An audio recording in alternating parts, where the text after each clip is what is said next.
दुनिया भर की नजरें हर साल इस बात पर रहती है कि दुनिया का सबसे प्रतिष्ठित पुरस्कार नोबेल पुरस्कार इस बार किसकी झोली में जाएगा। लेकिन इस बार इसकी चर्चा दुनिया भर के मीडिया में थोड़ा ज्यादा हो। क्यों? क्योंकि अमेरिकी राष्ट्रपति डोनाल्ड ट्रंप लगातार ये दावा कर रहे थे कि उन्होंने 7 युद्ध रुकवाए हैं, इसलिए उन्हें नोबेल शांति पुरस्कार मिलना चाहिए। इतना ही नहीं, पाकिस्तान और इजराइल से तो उन्होंने खुद को लगे हाथ नॉमिनेट भी करवा लिया।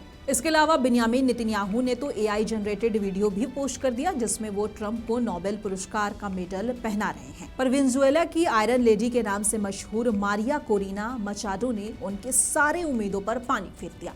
मारिया को साल 2025 के नोबेल शांति पुरस्कार के लिए चुन लिया गया है। उन्हें यह पुरस्कार इसलिए मिला है क्योंकि उन्होंने वेनेजुएला के लोगों के लिए लोकतांत्रिक अधिकारों को बढ़ावा देने और तानाशाही से लोकतंत्र में न्यायपूर्ण और शांतिपूर्ण परिवर्तन हासिल करने के उनके अथक प्रयास किए हैं। वो 20 साल से इस काम में लगी हुई हैं और स्वतंत्रता और निष्पक्षता चुनाव के लिए खड़ी हुई हैं।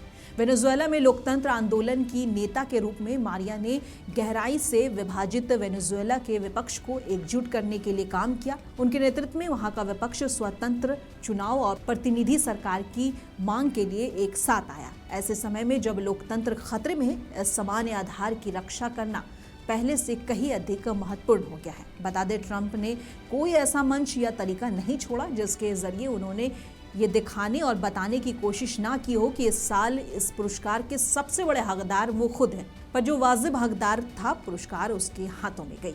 आपका इस खबर पर क्या कहना है, हमें कमेंट बॉक्स में बताइए और ऐसी तमाम खबरों को देखने के लिए मुंसिफ टीवी सब्सक्राइब करना ना भूलें।